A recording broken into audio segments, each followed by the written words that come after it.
riffs are too repetitive, the lyrics make no sense. All the songs are B-sides and the cover art's a mess. There's so much here to tear apart.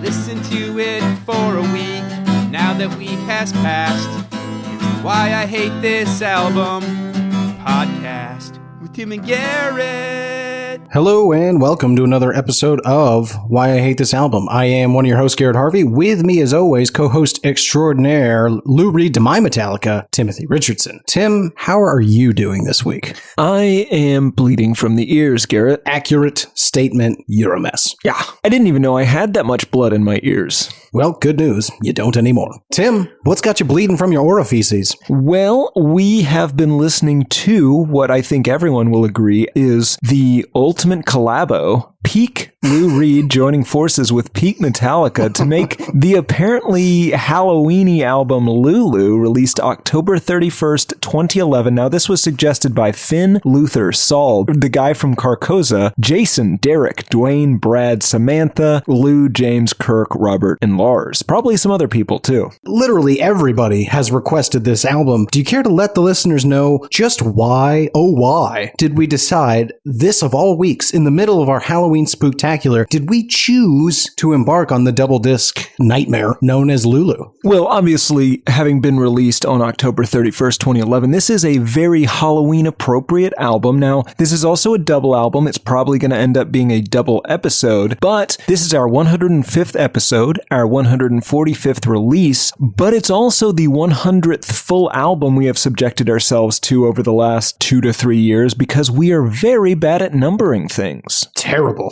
system. Tough to say exactly how many we've done. But the boys in the lab assure us, and to be clear, folks, there are girls as well. That's just their formal title. The boys in the lab have informed us we have hit 100 albums. We have put this album off for years. This might have been like the second request we ever got. And we said, no. That's too long. There's too many songs. You know what? No, there really isn't. Neither of those are true. It's just too bad. I tried to listen. When this first came out, I gave it a listen. Well, I gave it a partial listen because it's unlistenable. It is, Tim. And to be fair, I don't know that in the first, 30, 60, 99 albums, would we have had the fortitude, the experience, the know-how, the maturity, if you speak like an idiot, to handle a Lulu. But here we are in our best tuxedos for the event, which I have to say, Tim, we wrapped up. What did we do last week? Freddie, you took off your striped sweater as soon as we hit stop on the recording, straight into the tuxedo. And I appreciate the celebratory spirit, but here we are on day 7. That thing stinks. Yeah, well, it's got a lot of ear blood on it. Not gone unnoticed. But here we are at the 100th album, and Tim, I think we're finally ready. We're finally prepared to tackle this beast, this nightmare, this confusingly Halloween-related rock spoken word album.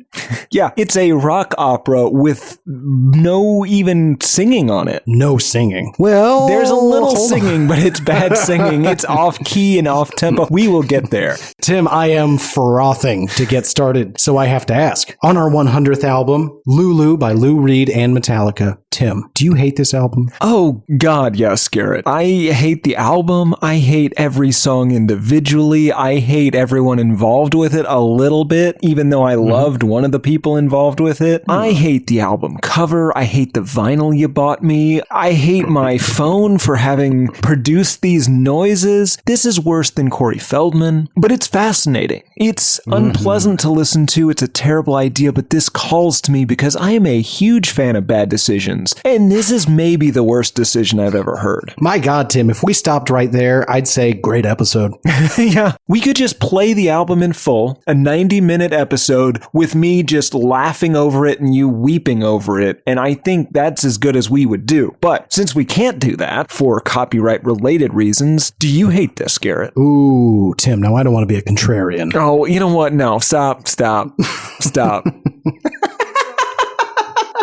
You punched me while I slept, and when I weeping asked you why I was woken up with a punch, you said, and what did I say? Lulu. Yeah, I said Lulu. And I instantly forgave you. You know, that's fair. Yeah, we shook hands and we both went back to our respective couch beds. Yeah. But I just had to punch that face.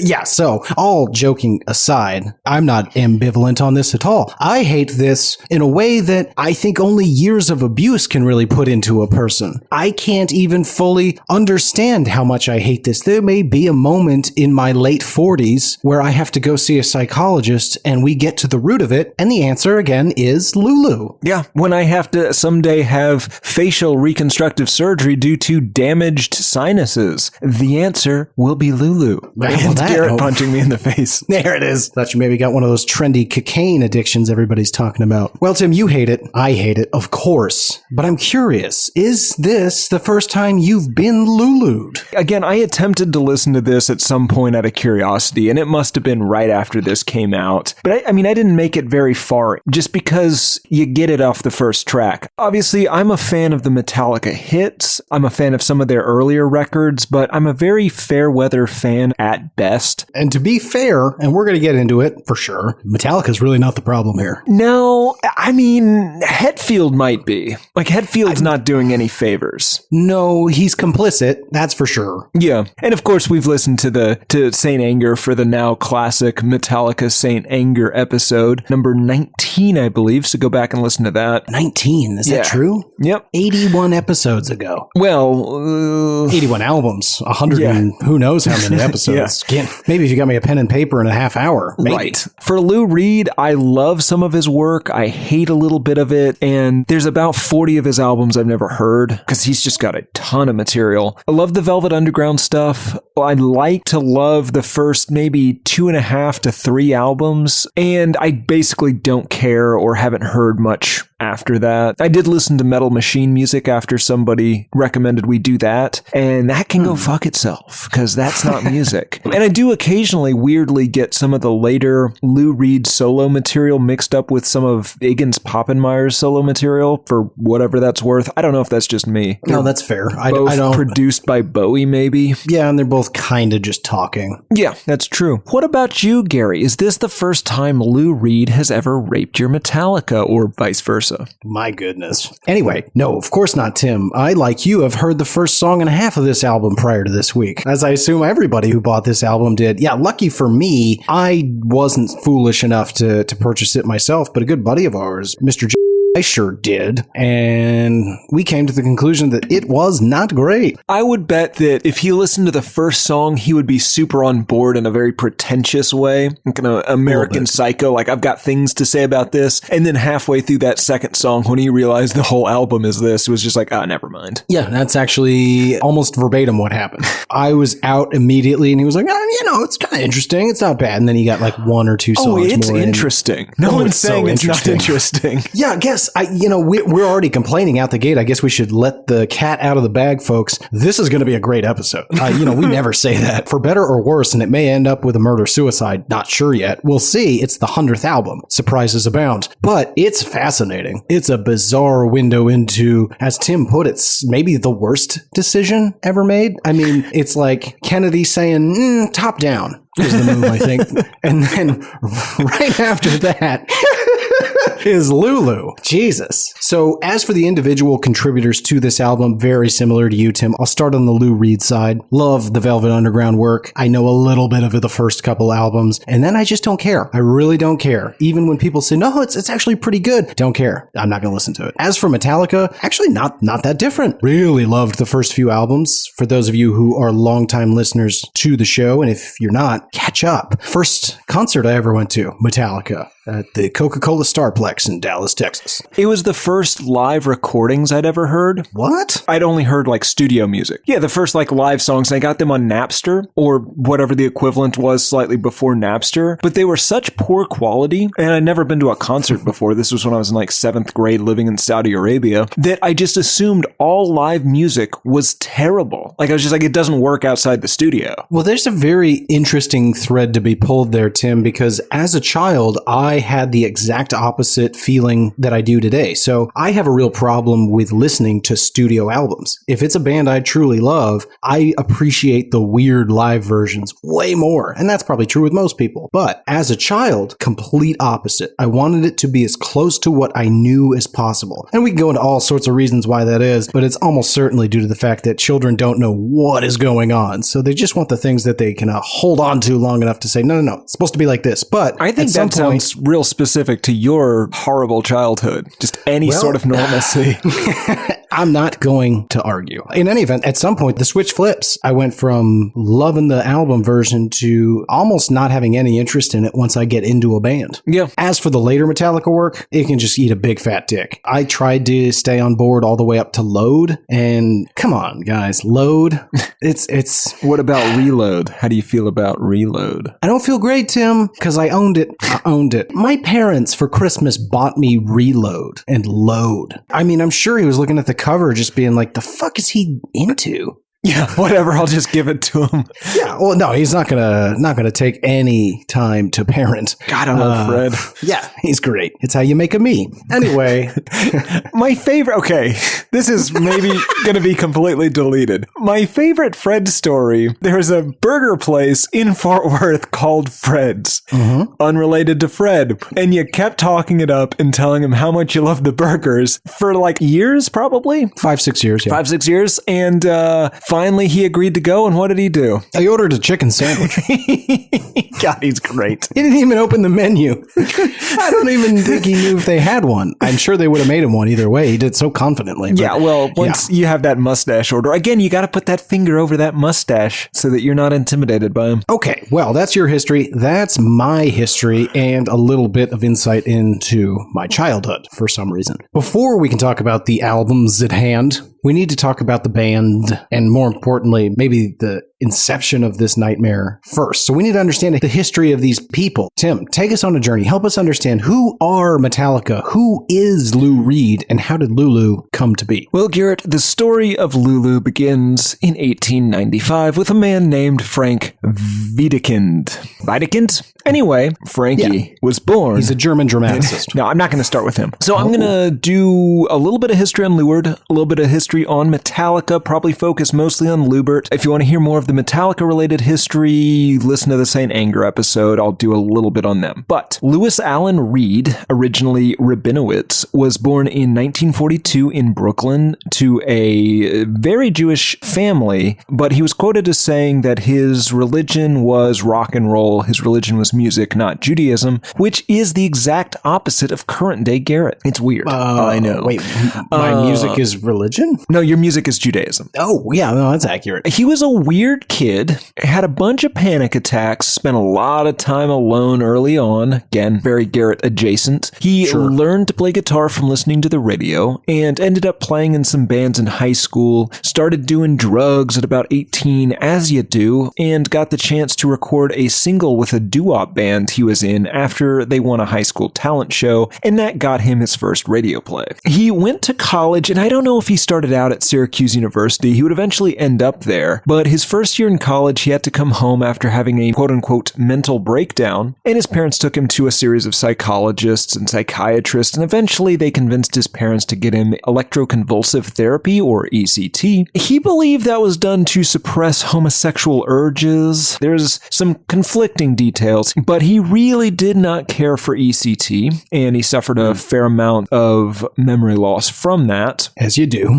He went back to, or possibly for the first time, to Syracuse University in 1960. He joined the ROTC, although he was later kicked out for holding a gun to his superior officer's head, allegedly unloaded. He hosted a radio program in college. He studied poetry under somebody quite famous that I've never heard of, and started doing IV drugs. Ooh. Fun Snopple branded fun fact, sponsored by Snopple, number 341.32B, due to his IV drug use in God damn it, Gino. God damn it, Tim. If you end that sentence with he has hepatitis C, I don't even know what I'm going to do. This is our 100th album. Due to his IV drug use in college, Lou Reed got hepatitis. No more hepatitis fun facts, Gino. They are not fun, and it's probably not even a fact anymore. Yeah, especially, and I don't want to get ahead of myself, but how this story ends, definitely not a fucking fun fact. Oh, yeah. Yeah. All sorts of liver problems. Anyway, he graduated in 1964, moves to New York City, and worked as a songwriter for Pickwick Records, where he met Welshman John Cale, who he would go on to form Velvet Underground with. And during this time, he also experimented around with some musical stylings. He came up with what he would call ostrich tuning, where basically all the strings on the guitar are tuned to the same note to create this sort of droning effect. You can hear it in a lot of Velvet Underground songs. And also on this album. Yes. He forms a band with John Cale, and they joined Andy Warhol's Exploding Plastic Inevitable, and Andrew made them include German model Nico as a singer. Initially, they were very reluctant to do that, but allegedly Lou Reed started banging her and got way more on board. Yeah, only this time it's not a Yoko situation. Adding Nico to the mix is actually a benefit. Yep. Although she only lasts an album. Right. Well, yeah, do you know Nico's backstory? I won't get into it here, but definitely worth a look, folks. I believe there's a documentary out there, but just, do some Googling. Her story is kind of tragic. Yeah. And also her solo music is worthy of being on the show, so we'll get there. Oh, we will get there. Velvet Underground released 5 albums between 1967 and 1973, although they were not a band for several of those albums. It's an interesting history. I'm not going to go into much more of the actual Velvet Underground here, just for time's sake. Mm-hmm. But after Velvet Underground was done in 1970, Lou Reed moved into his parents' house, and he worked as a typist at his dad's accounting firm, and then signed with RCA Records. He released a self-titled solo album. In 1972, he released Transformer, produced by David Bowie. It is also great. Bowie and Lou Reed part ways after getting into a fight where Lou Reed allegedly punches Bowie. And that seems like a really soft funny fight. Also, what does the shit talking look like? You command the stage like a small man with no inspiration to his art. Don't talk to me like that, David. Are they going to fight or maybe bang? Unclear. Yeah, a little of column A, a little of column B, and then a little more of column A. Lou released Berlin in 1973 and basically continues releasing albums, getting more and more glam rocky throughout the 70s and 80s. Notably, in 1975, he released Metal Machine Music. He owed 5 albums to RCA Records, and so he basically claimed he released an actual album, but it's just feedback noise. It's terrible. It was, however, embraced by the incredibly pretentious. Yeah, it always will be. It was literally just noise, and he did mock people for listening to it. I think he said that anyone that made it onto side 4 of that album was even dumber than Lou. So he began taking tons of meth and drinking way more, reconnects with John Cale at Andy Warhol's funeral in 1987. Through, I guess, about 2010, they would perform together on and off. They did Rock and Roll Hall of Fame induction, and they also did a 1990 album called Songs for Drella, a combination of Dracula and Cinderella, about or possibly for Andy Warhol. He also appeared in an unreleased video game called Penn and Teller's Smoke and Mirrors. Now, Garrett, if the player selects the impossible difficulty setting, the player is essentially murdered by a character in the game with laser beam eyes. And then Lou Reed comes on the screen and says, "This is the impossible level, boys. Impossible doesn't mean very difficult. Very difficult is winning the Nobel Prize. Impossible is eating the sun." This game was not released. This game does not exist.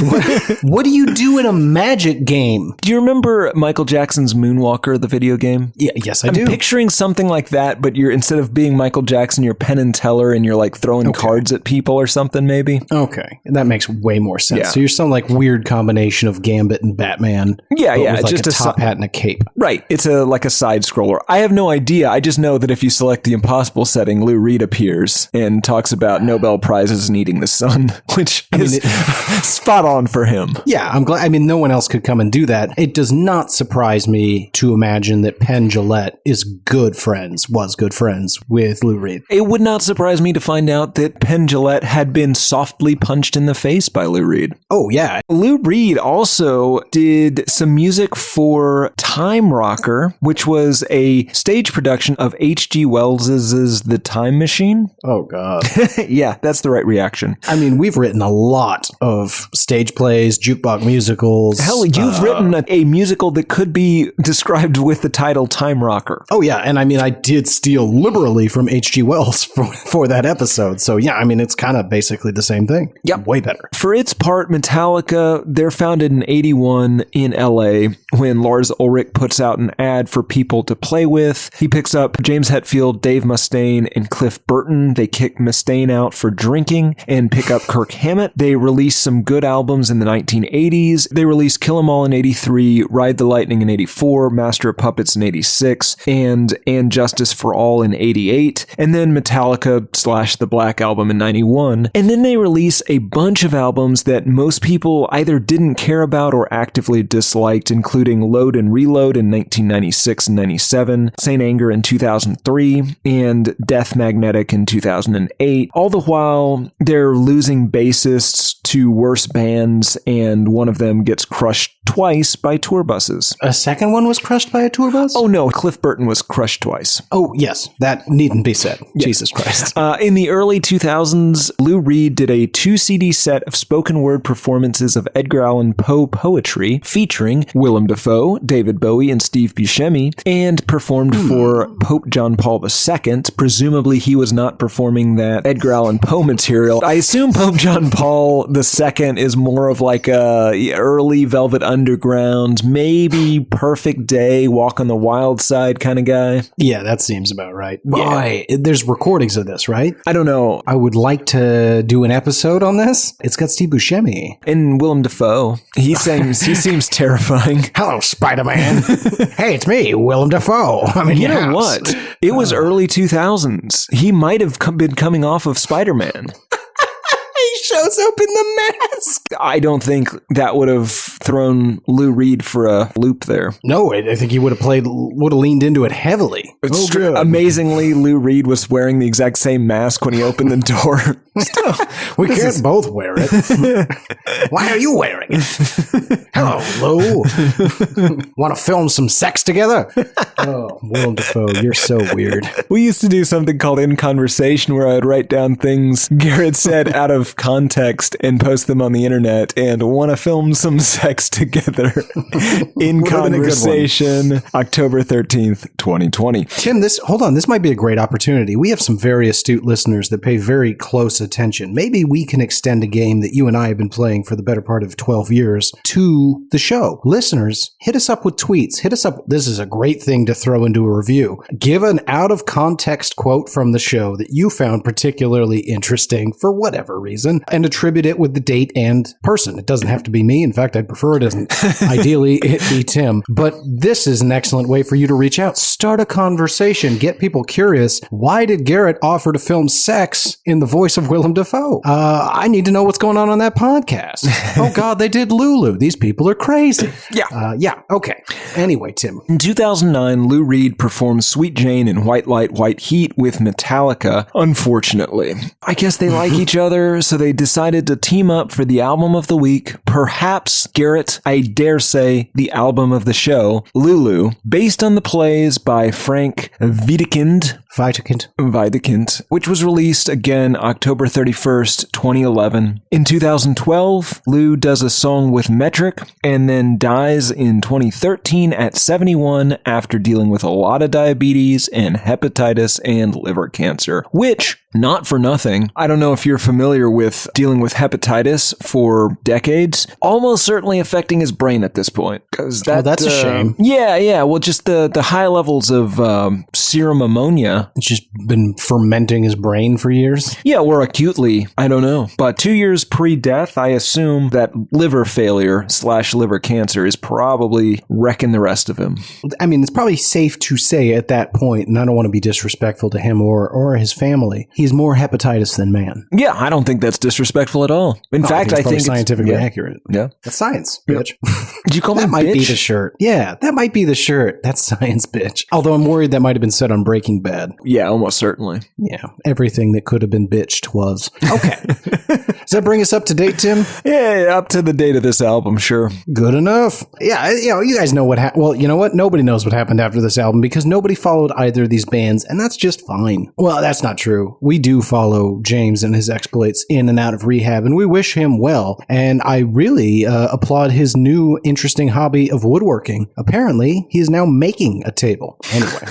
Now, Tim, can I give just a small, slightly deeper dive into the works of German dramaticist Frank Wadenkind? Oh, please do. All right. Well, folks, when Tim suggested this album for the 100th album in the middle of our Halloween, nay, October Spooktacular, I wasn't sure how this was going to fit into our spooky theme. Well, you needn't worry. As Tim and I have mentioned, this album was inspired, we'll say, dare I say, inspired by German dramaticist Frank Wadenkind. He is the author of the Lulu dramas. Now, originally, this was a 5-act play that was subtitled A Monster Tragedy. So, right off the bat, we know we're dealing with some kind of monster, pun intended. Wadenkind subsequently divided the work into 2 plays, Earth Spirit and Pandora's Box. Wadenkind is known to have taken his inspiration from at least 2 sources. The pantomime Lulu by Félicien Champsois, which he saw in Paris in the early 1890s, and, more importantly for this week, and more importantly for our show, the sex murders of Jack the Ripper in London 1888. So this is inspired by excess, lust, and murder. And it's all through this thing. Oh, yeah. And I feel like Lou Reed makes all of those things worse. If by worse you mean more off-putting. No, you know what?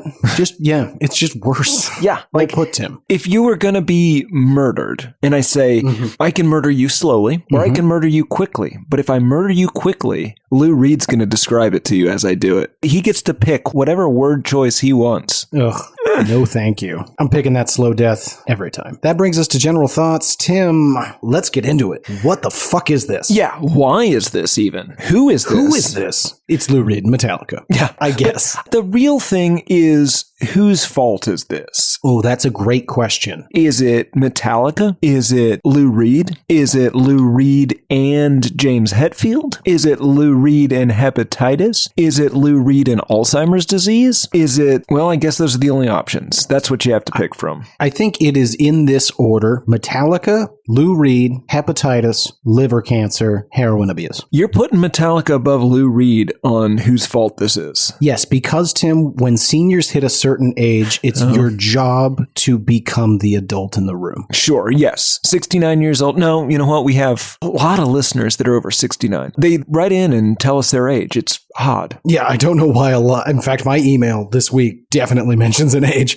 But anyway. Yeah, if you love Metallica, if you love Lou Reed, this album is not for you. Because I think both parties are really trying. They're trying to make this a good album. Lou Reed is Lou Reeding, possibly with advanced dementia. We'll get to that more later, probably. And Metallica is intermittently doing a Metallica song, but that just does not mix well with Lou Reed lyrics. Sometimes Metallica appears to be conducted by Lou, so they're trying to make a Metallica sound in a weird, like, avant-garde tempo. None of it works in any way. There's a point in which Lars tries to do like an extended freeform drum solo to Lou Reed's poetry. This is top to bottom, this thing's a mess. It's ridiculous. Yeah. There's times when Lou Reed and Hetfield they're singing the same lines at the same time, sorta. Completely differently, though. Right. In any other situation, this would be a duet or harmonizing, but they're wildly different tempos. It sounds like the presidential debate. Yeah, just talking over each other. Yeah, exactly. It sounds like what they decided to do. Lou Reed's like in Germany, some sort of weird castle or something, and Metallica's in LA, and they wanted to record this album live, but, you know, neither one was willing to go to the other, so they just recorded recorded it through Skype, and there's that delay,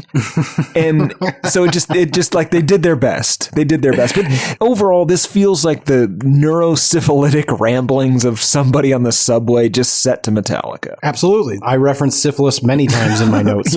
Honestly, I think Lou Reed might be at least kind of opaquely referencing syphilis a bunch in this as well. I don't disagree with a single gosh darn word you said. Did you get any insight into how this actually was recorded? I got the distinct impression that most of the time they were, in fact, in the same room. I believe so, yeah. What I couldn't fully figure out, though, is if you look at the writing credits, they are all credited on, I believe, every song, which is bullshit. Yeah. This is Lou Reed through and through. But whatever. The big question I have, and you asked it already, what came first? Was it collaborative? Was it, I'm going to say these words, get inspired boys and hit it up? Because none of it fits together ever. Ever. It's either at least composed as an avant-garde spoken word piece in that you have ambient noise backing up a man rambling into a microphone, but most of the time it's just Metallica under Lou Reed rambling, and it makes no sense. And whatever the opposite of perfect harmony is, there's got to be a word for it, but it is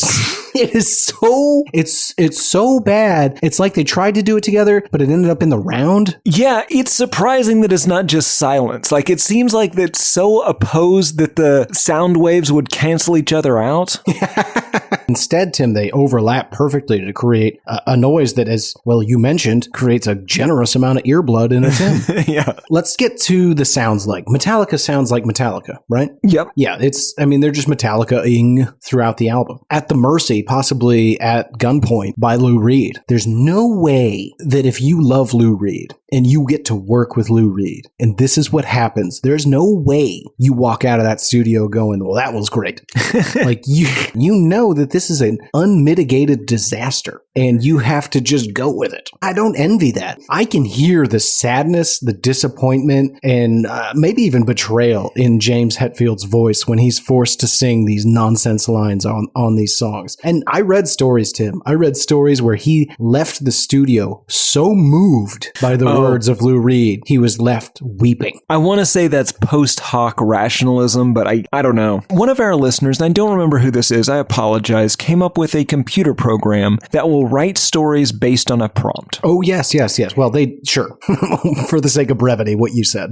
Here's one from Nolan. Come in. The brunette came into the room. Garrett had to endure this. Don't touch me, man, he mouthed back, knowing he'd be arrested. Garrett stares daggers at John, glaring right back. You didn't pay your taxes for what I did, and you killed my mother. We were close. I had an 8x10 piece of cardstock near me when I shot you. You fell through the boards and landed right there. Your jaw dropped when I hit it, and it went from to ding ding in the blink of an eye. Don't you cry, sir. Put Bad Metallica under that. You've got this album. Tim, you just blew my fucking mind. Listeners, put Metallica on that shit and send it in. That Tim Nolan, computer robot, you just wrote a Lou Reed song. That's dead on. If Lou Reed was still alive and they were touring this thing, I would 100% go to that with you. I think that'd be amazing. Yeah. I don't know what I would see. Who's there? I mean, Lou Reed's there and Metallica's there. Tim's there. Garrett's there. Who else is there? Who's purposely going to a Lulu show? We haven't really talked about what Lou's doing musically on here, because it's a scene, man. Mostly talking, right? Yep. Some singing. Yeah, right? Very rarely. And it's more bellowing, like an injured dog or a fox with his leg trapped in a snare. For whatever reason, and I have specific songs that stand out to me more than others, but on a whole, because he is an old man talking, I couldn't get Grandpa Simpson out of my head. I mean, I guess, listeners, get that scene where Grandpa Simpson talks about tying an onion to his belt because it was the style at the time, and set it to Metallica. Yeah, Lulu too. Simpsons cut. When I tried to find this album initially, I typed Lulu into Amazon and got nothing but dildos. Really? Yep. Interesting. There's a Lulu personal wand massager. Yeah. How many did you get? I got one. I also bought Lulu Miller's Why Fish Don't Exist, because maybe it's not just sharks. Maybe it's all fish. Well, that seems outrageous. I got myself 4 pairs of Lululemon yoga pants. Oh, I already had plenty. Yeah, I know. And again, I'm going to point out, those are clearly a women's XL. Absolutely, but I look great in them. You know what, Tim? God damn it, I'm going to regret this the moment I say it. Yeah. You're pulling them off, dude. I know. Not today, of course. But. I have again, an extra large woman's figure, but still a very feminine figure. Well, that was not what I was saying. And I do now regret this. Tim, does that take us out of general thoughts? I've got a couple more here. Great. Is there a way that this works as poetry? Maybe it just doesn't work hearing it out loud, but if you're reading it, it might be interesting. Or I guess the other side of that coin is if Lou Reed and Metallica were performing like T.S. Eliot's proof rock, like you might hate that too. I think I would. I think I would dislike that a great deal, in fact. It comes off like Metallica doing covers of a Neutral Milk Hotel soundtrack to a John Waters film. Wow. It's really well put. It's so bad. It's so bad. I like what you're doing. You're looking at ways of isolating this. What's the root? What's the big problem here? What could we pull out and make this thing way better by several orders of magnitude? And I think you get to keep Metallica. They're fine. Lou Reed is not allowed to write any lyrics, I think. He might even be still allowed to say them. No singing for Lou.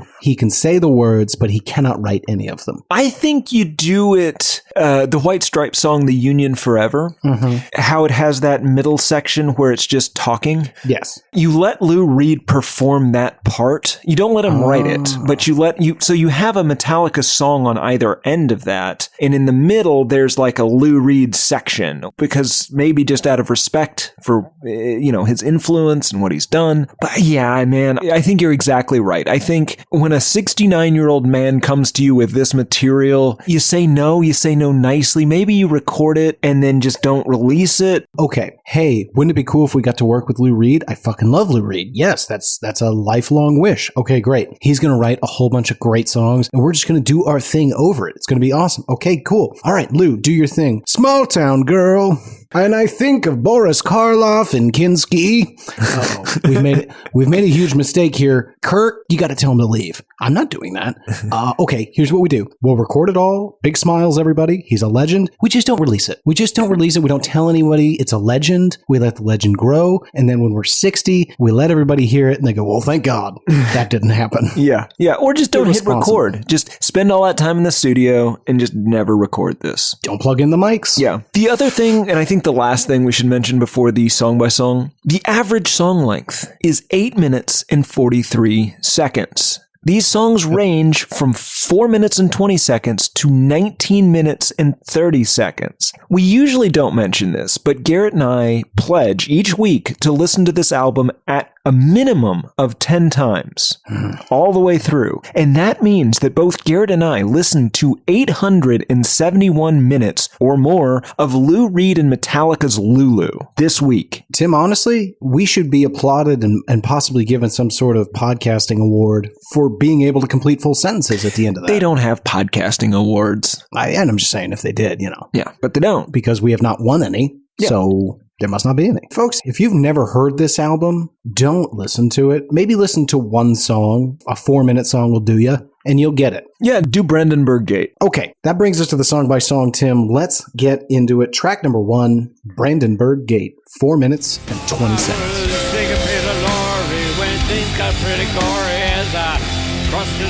I had to do some research just to create the right mind picture. I assume you already knew what the Brandenburg Gate was. Yeah, I've never actually been there. For anybody who's not keen on 18th century neoclassical monuments in Berlin, it was built on the order of Prussian King Frederick William II after a temporary restoration of order during the Batavian Revolution. So you know this song's going to rock. Yeah, it starts out and it seems like it's maybe not going to be a bad song, and then words happen. I just want to read how this song begins, the lyrics that Lou Reed and Metallica decided to start their album off with. I would cut my legs and tits off when I think of Boris Karloff and Kinski. In the dark room, it made me dream of Nosferatu trapped on the Isle of Dr. Moreau. Here's my thoughts there. Best possible indication of exactly what you're about to be dealing with. Absolutely. Nothing but Metallica and 1950s classical horror actor references. Yep. The kids are going to love it. And then you get Jimmy Het's background vocals, just small town girl. You're giving it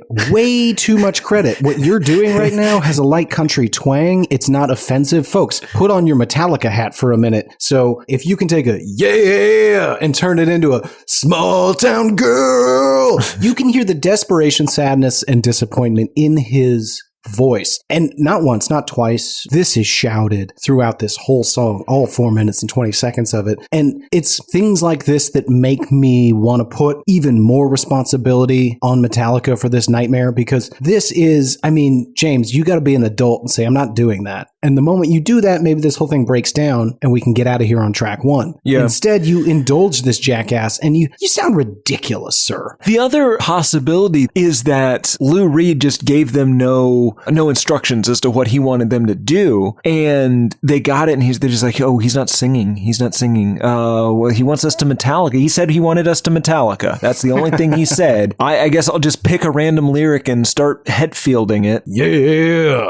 Yeah, you get a lot of fuel, fire, and that desire. Parts of it, he's just rhyming random things, almost as if it's stream of consciousness, which I 100% do not think it is. I think he thought a lot about these lyrics for whatever reason. That's what drives me crazy, is that for Lou Reed, this all might mean something, and we'll never know what it is. Oh, yeah. Someday there will be a Nicolas Cage movie where the clue is this album. He has to decipher this and tour around Berlin to find the third national treasure. I have to look at the Brandenburg Gate through the holes in Lulu's eyes on a vinyl copy.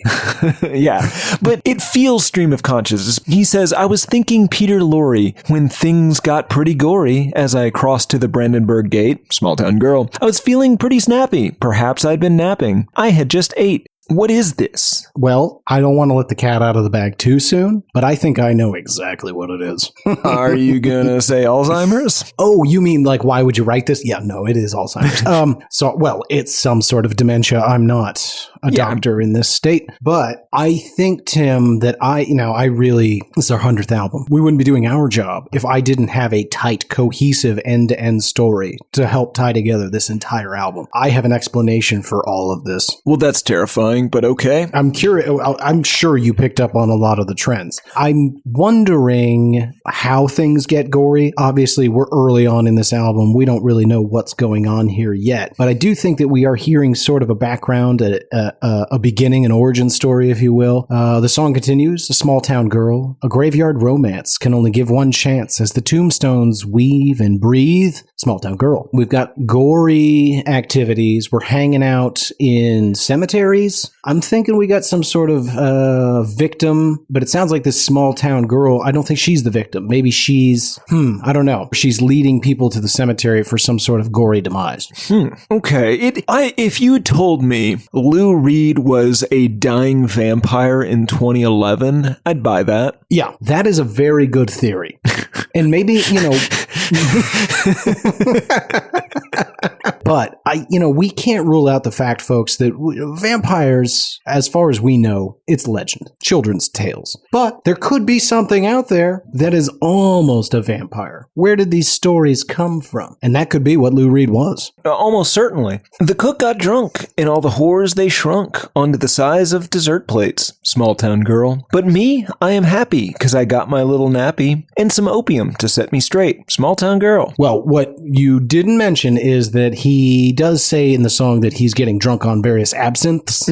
So he might be evening out on that opium. That makes sense. Yeah, we've all been there. Sure, and everybody's changing sizes and dancing on plates because you're hallucinating like crazy on wormwood. That's going to happen. You want to get yourself some opium or some light barbiturates to even you out. Always go benzodiazepines, not barbiturates, because they are far less deadly. Well, just more of a little tip. I mean, don't do any of them. Don't do any drugs. Of course not. Yes. Of course not. Jesus Christ. I don't even think you can get real absinthe in this country. Anyway, I'm just a small town girl who's going to live life a whirl, looking at the Brandenburg Gate. I think we're just getting a light tale of a young girl in Berlin enjoying the sights, taking in, we don't know exactly what yet. She did have a couple of gory encounters. Maybe that's how she refers to sexual intercourse. I don't know. Sticky fumblings. There's a lot of gory sex in this album, Garrett. It's horrible. We'll get into this. Tim, let me just mention this in conversation.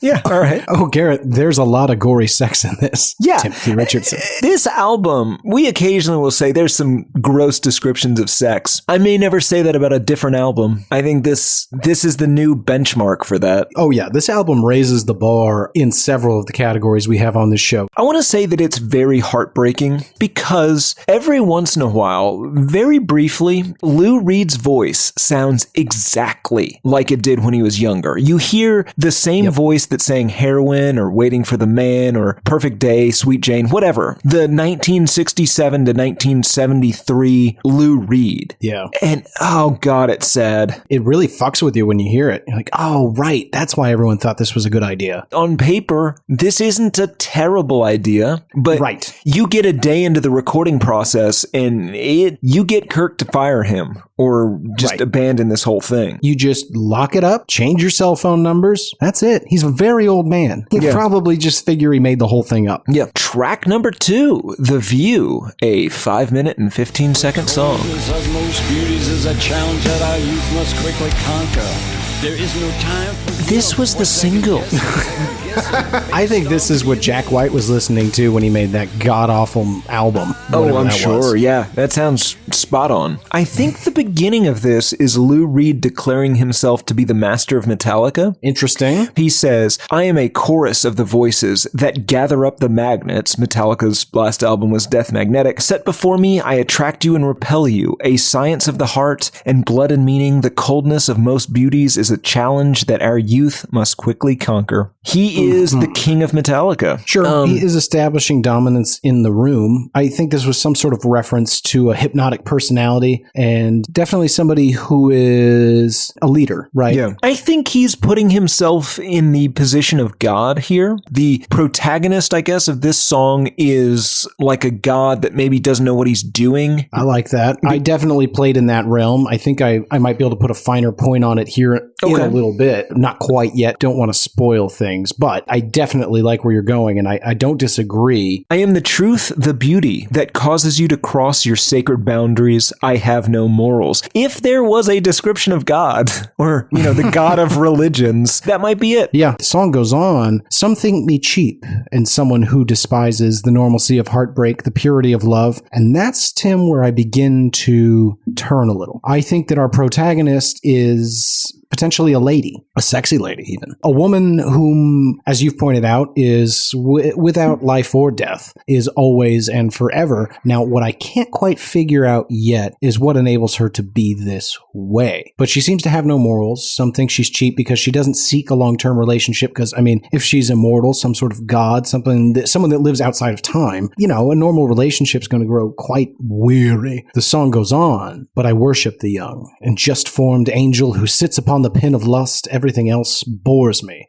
Much like Jeremy Renner, this person wants to fuck. Well, sure. And I guess, we don't talk on the show much about this, but we do almost incessantly off mics. If you live forever, obviously things are going to begin to become a bit boring. Do you ever get tired of sex? The pin of lust, if you will. Oh, sure. Or at least you start getting real weird with it, like weird in a cosmic sense. Yeah. Cosmic. Your sex takes on a Lovecraftian aspect. There's a lot of tentacle-faced monsters involved. It's horrible. Right. Don't live forever.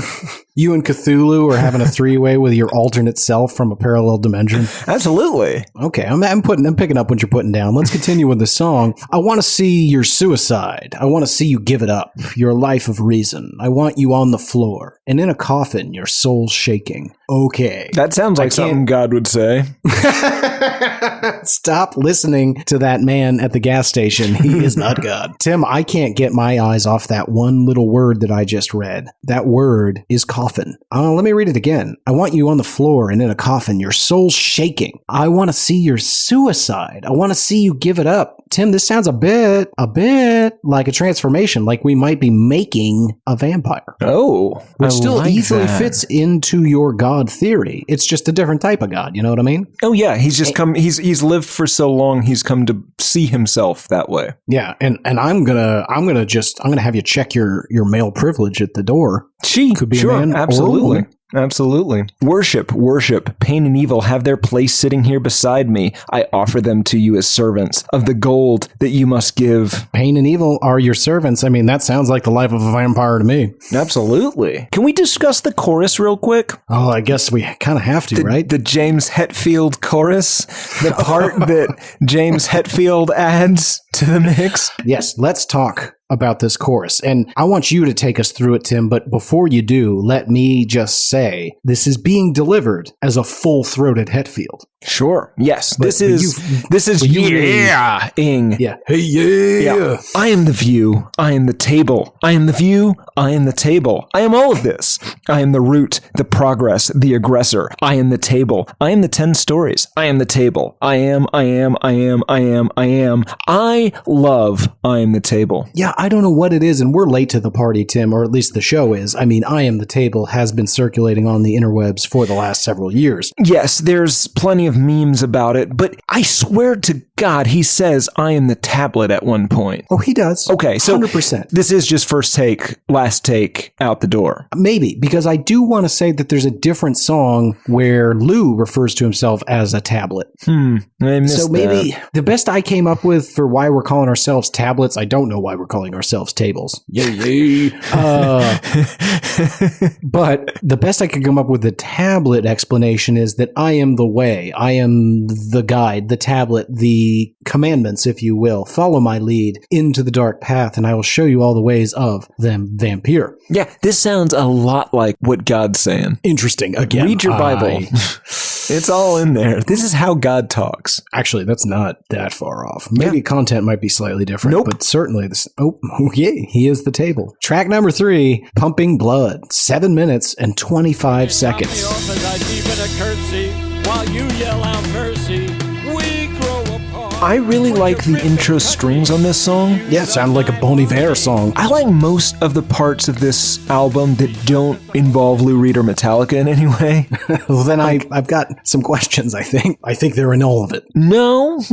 There's the last 10 minutes, I don't want to jump ahead, but the last 8 minutes maybe of this album does not involve either one of these people. Yeah, that's true. Yeah, there's some strings and whatnot. Sure, it does. I had the same note. It opens quite lovely, and then, of course, just as you get lulled into a sense of optimism, you're hit with a little unmistakable Metallica guitar and drums. There does seem to be a clear through line at this point as we get into Pumping Blood of sacrifice, consumption for survival. This song gets very literal. It opens, I believe, if I pump out blood in the sunshine, oil on the wheel that is blasted and busted away, swarming like bees over the air, off the pump, off the thing, the blood that I'm pumping away, couple things.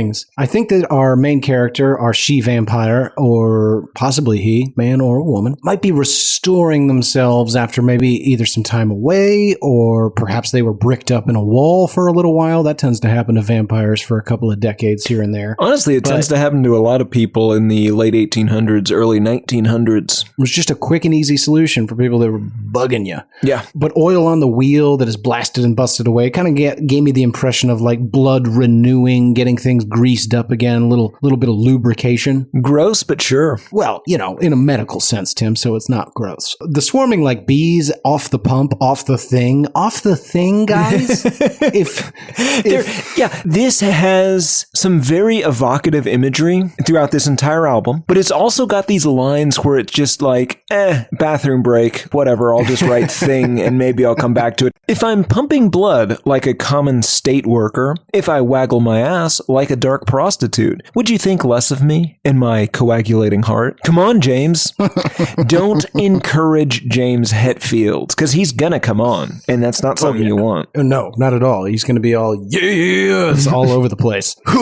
And you wear a leather box of azaleas, and I pump more blood, and it seeps through my skin. Will you adore the river, the stream, the trickle, the tributary of my heart? Now, Tim.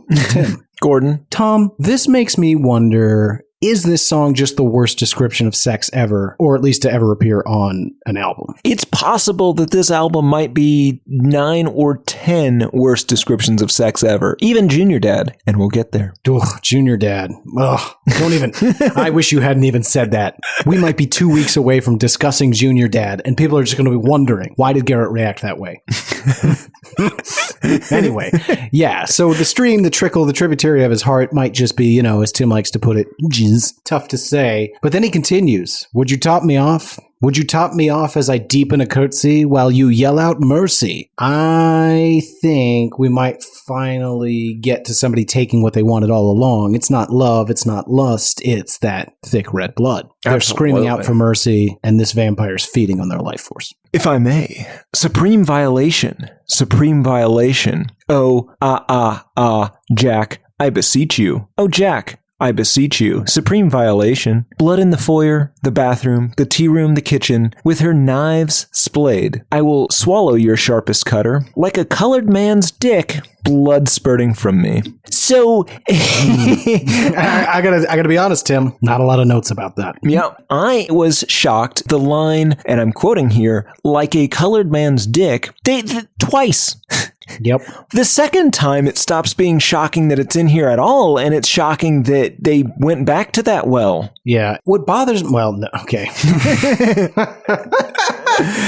It's just odd because I could maybe accept it if I understood it. But blood in the foyer, the bathroom, the tea room, the kitchen, with her knives splayed, I will swallow your sharpest cutter. Like a colored man's dick, blood spurting from me. Huh? I mean, obviously it's a vampire feeding on somebody, but it doesn't give me an impression now that it's a lady, even though earlier it definitely seemed like a lady, a small town girl, if you will. And I'm not sure who Jack is. Do you know who Jack is? No, that was never really well explained. Maybe Jack's the victim. Could be. In the end, it was an ordinary heart. Oh, Jack, I beseech you, as I scream out my pain. In the end, it was an ordinary heart. In the end, it was an ordinary heart. Jack, Jack, Jack, Jack, Jack, I beseech you. Supreme violation. Oh, Jack, Jack, Jack, I beseech you. Every time you say supreme violation, I picture some sort of very unnerving future alarm. Supreme violation.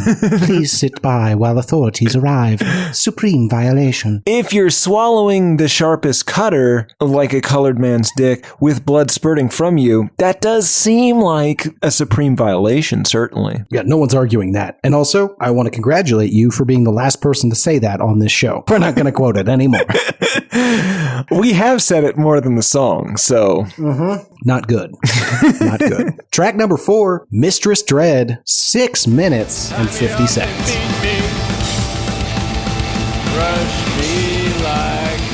Starts out real Metallica-y. I do like what Metallica's playing in the background, but I don't understand why on God's green earth you would ever do it to Grandpa Simpson doing freeform jazz poetry. About how he likes to be dominatrixed? Well, yeah, we got to divorce ourselves from the idea that this is Lou Reed. Otherwise, I'm going to throw up. I'm built like you are. I have a dress and a train. Your snake-cold lips make a harsh straight line that echoes through my brain. You're perfect. I'm a woman who likes men, but this is something else. I've never felt such stirrings. I feel like I was someone else. Okay, now we're getting into something interesting. As the song is titled, Mistress Dread, I believe is the name of our vampire, Tim. How do you feel about that? I like it. This is not just a song about the rise of a vampire queen. It's about sexual awakenings and being open-minded to those feelings. She's a woman who likes men, but this is something else, a deeper connection. She's never felt such stirrings. She's having a sexual awakening for another woman. Okay. Or to drink blood. Ooh. See, I feel like she's been a vampire for a while. Could be. I don't want to rule anything out. It continues from where you went. I feel like I was someone else. I wish you could tie me up and beat me. Crush me like a kick. A bleeding strap across my back. Some blood that you could kiss. Mm-hmm. Yep, that's what she's into. Perhaps what she's into is dominatrixing somebody a little bit extremely, so you're causing somebody to bleed quite a bit, and then you're kissing that blood. So the guy doesn't know that you're feeding on him. Or the girl. Well, in this case, we know it's a lady. It's gotta be. Sure. Yes. That's what I'm picturing. Yeah, that's fair. So, but she says, I wish you could tie me up and beat me. So she wants to be dominated here. Maybe this is an album about a victim that's super into being consumed by a vampire. We're all victims of this album, Tim. It could be. It'd be hard to say the whole album is. I might attribute a song. Let's see. The song continues. Oh, kiss away. I wish there was a strap of blood that you could kiss away. I wish there was a strap of blood that you could kiss away. I think in this case, this is, what is her name? Mistress Dread. I think Mistress Dread is saying, oh, kiss away, oh, kiss away. This might be a making. She's become obsessed with this other woman, a deep connection that goes beyond sexual lust. Because, as she mentioned, she's a woman into men. But as we all know, Tim, after a vampire feeds on a mortal, there's a small window there before death where they can drink upon the vampire's blood to be transformed into an unholy creature. So I'm thinking maybe she's saying, oh, kiss away, I wish there was a strap of blood. So she's contemplating, maybe I'm going to make you a fellow creature of the night. Fair enough. Let me ask you how verse 4 ties in. Tie me with a scarf and jewels. Put a bloody gag to my teeth. Okay, so I can kind of see that. I beg you to degrade me. Is there waste that I could eat? I am your secret lover. I am your little girl. Please spit in my mouth. You have no use of me, but I open the sticks, sticky legs I bear, and then insert a fist, an arm, some lost appendage. Please open me. Okay, I gotta say a lot here. First of all, most importantly, we here on the show do not condone in any way, shape, or form the use of severed appendages for sexual play. Prosthetics? Sure. But you cannot use some lost appendage as a sex toy. That's disgusting. Unless it's a lost prosthetic. Oh, sure. Absolutely. Nothing weird about that. I will say this, and I'm not saying this is necessarily reflective of Lou Reed's lifestyle in any way, shape, or form, but Lou Reed, his fuck style is buck wild, without question. Sure. No, he's doing stuff that nobody's expecting. Yeah. I mean, the guy was close friends with Andy Warhol, for God's sake. Anyway, the song goes on, Tim. You are my Goliath. You are my Goliath. I am Mistress Dread. Oh, I am Mistress Dread. Oh, kiss away, kiss away, kiss away, kiss away. All I ask, my baby, kiss away. She's making a vampire. Also, all of this is read in a terrible Lou Reed voice. Like, again, the vast majority of this is not in the Lou Reed voice you know and love. This is in a 69-year-old atonal, nasal, dronish thing. And we're not talking about a fit 69 here. We're talking about a drug and alcohol, an intravenous drug-addled 69. With hepatitis, as Gino was so keen.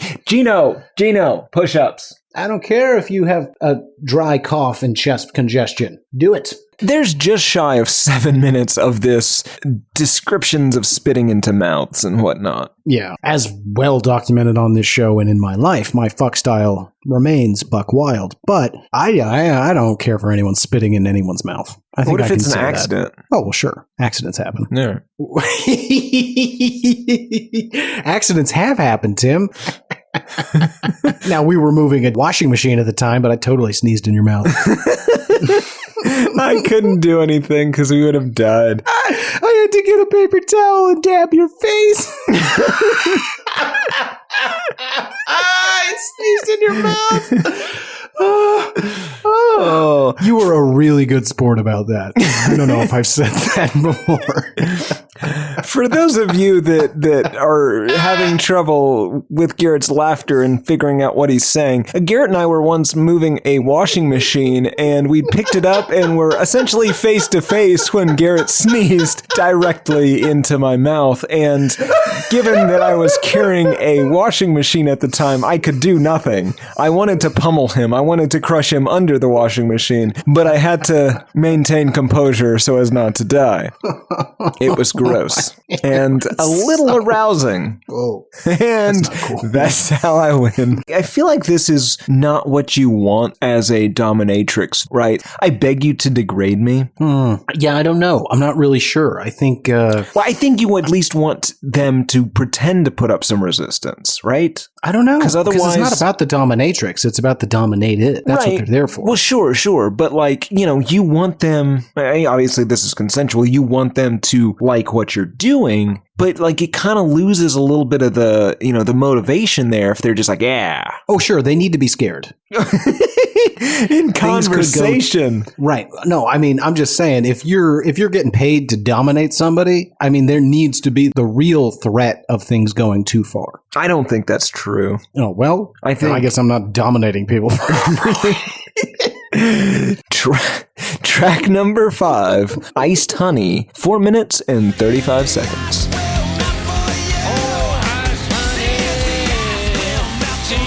This is jarring. Based on the first verse, I mean, it's so stupid, but it appears to be an actual song, and Lou Reed appears as though he's going to sing. That happens. Yeah, it starts off, you can't put a butterfly in a jar. If the effort's too high, no matter who you are, you can't catch the moon or the sun or the stars. I took it to mean this is our main character, Mistress Dread, speaking of her new obsession. She's just transformed this young lady to help rule the underworld with her. And, you know, Tim, sometimes you cannot tame that tiger. You can't put a butterfly in a jar if the effort's too much. If they don't want to be put in that jar, it doesn't matter who you are, you can't catch the moon, the sun, or the stars. Mistress Dread is attempting to capture the perfect moment, maintain that lust on the head of the pin, trying to freeze in time that moment, that initial attraction, and turn it into a long-term thing. But if the other person doesn't want that, or, you know, in reality,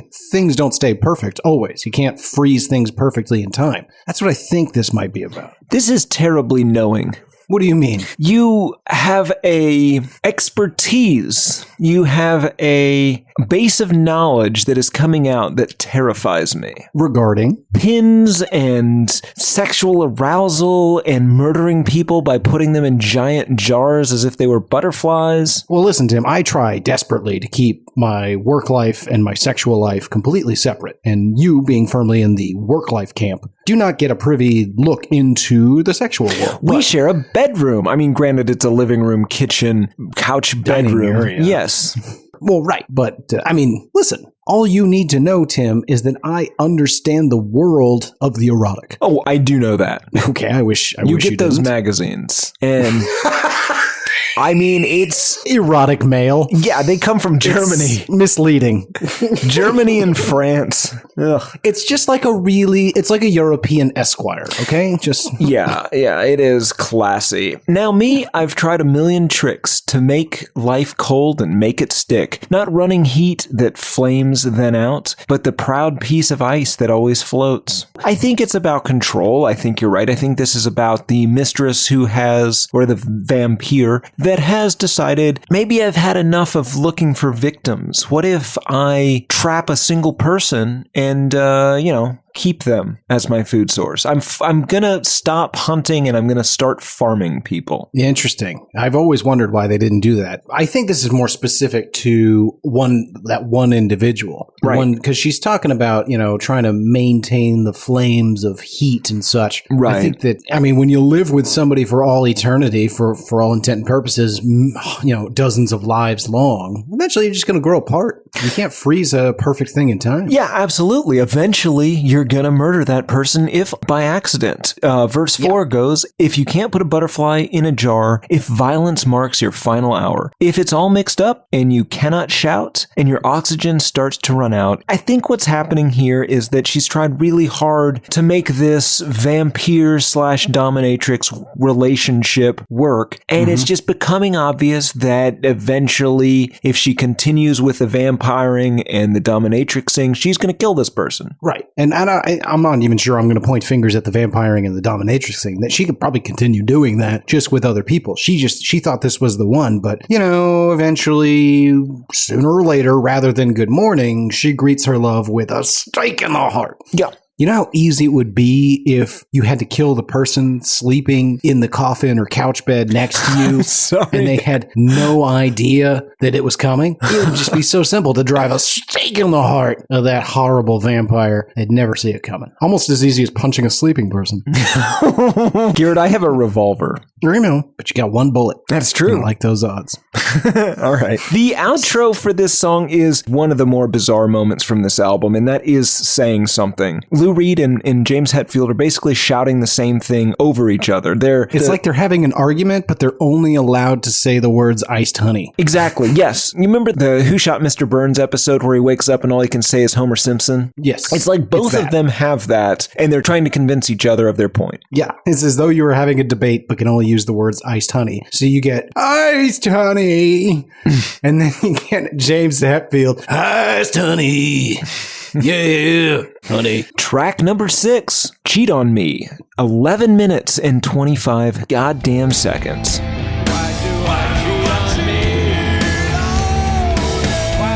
We start off with like 3+ minutes of instrumentals.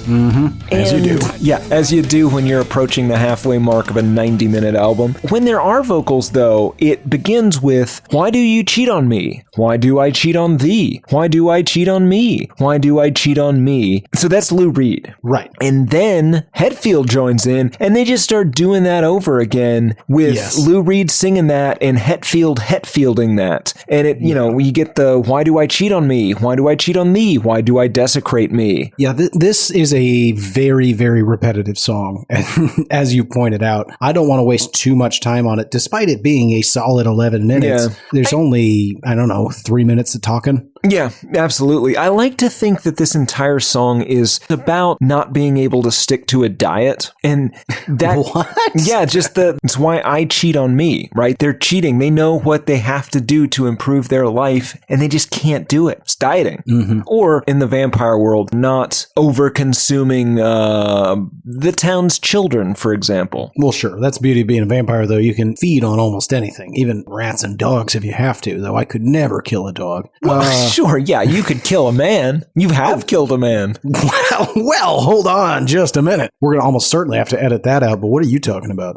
Never mind. We'll bleep or edit around that. My point is, Garrett Harvey has killed a man. Okay, well, you see, you said it again, though, so all you're doing is creating more work for me, pal. If I'm you could only stop saying young that. once. I want to taste it all and have fun. I have no real feelings in my soul. Where most have passion, I got a hole. That Lady Deathstrike or whatever her name is, she's empty, Tim. She just wants to consume, whether it be the, lust on the head of that pin or getting beaten and kicked a bunch by some lady, or in this case, maybe not having that extra piece of cake, or, as you pointed out, like the twins down the street. She can't help herself. She's young. She wants it all. And she wants, let's see, what does she say? Oh, the little speech, Tim, I don't know if you picked up on this at all. Maybe it's just me. I got a sounds like. It's maybe my only real sounds like in the whole album. Got a little bit of a Nada Surf's Popular. I'm only young once. I want to taste it all and have fun. I have no real feelings in my soul. And when you see Johnny Football in the hall telling me he had a great game. I want to say this. That comparison is stupid. It's also incredibly accurate. You know what? I'll take it. Zero-sum compliment.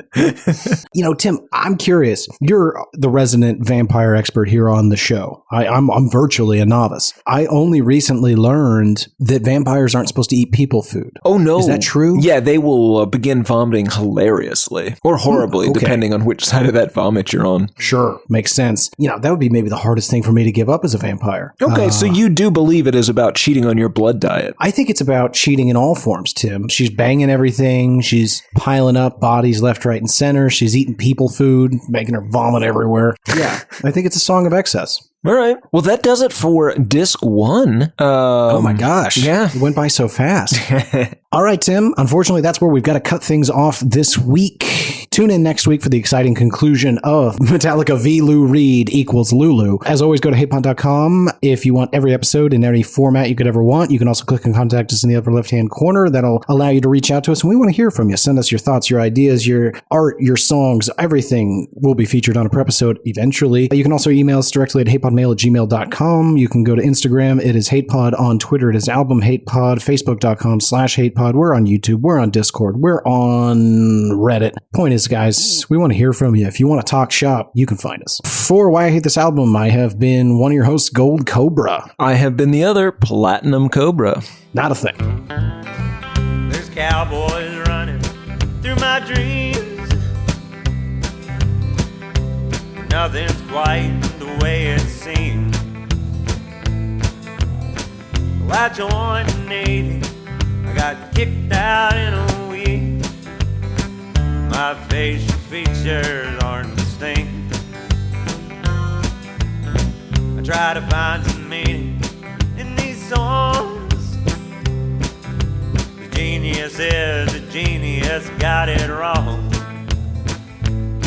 Well, it's a lobster murder sex thing, the bleaching of her hair, full of salt on both your ears. The riffs are too repetitive, the lyrics make no sense. All the songs are B-sides, the cover art's a mess. There's so much here to tear apart. Listen to it for a week, now the week has passed. It's the Why I Hate This Album podcast. Tim and Gary.